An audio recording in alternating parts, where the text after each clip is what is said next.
Shoutout sa'yo, Utol Ronachel25. Sabi niya, paano ko po malalaman yung total calories ko? 54 kilos po ako, 5 foot po ako, walang exercise kasi po nag-work po ako. Salamat. Tinanong ko rin pala kay Utol Ronachel kung ilang taon na siya at sabi niya 44 years old daw siya.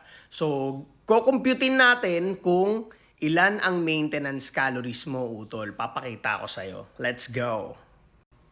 So una sa lahat, punta ka muna sa Google. Search mo to, caloriecalculator.net. Tapos pag na-search mo yan, etong pinakaunang lalabas, click mo yan. Pag na-click mo na, makakakita ka ng ganito. Hihingin sa'yo yung age mo, yung gender, yung height, yung weight, and yung activity level. So lalagyan mo ng mga details yan.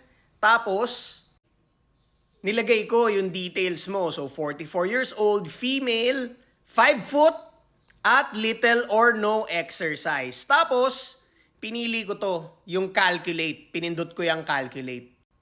And voila! Sabi dito, ang maintenance calories mo raw ay 1,332 calories per day. Per day yan. Ibig sabihin, pag kumain ka ng 1,332 calories per day, mame-maintain mo daw ang weight mo. Ito ang catch, Utol.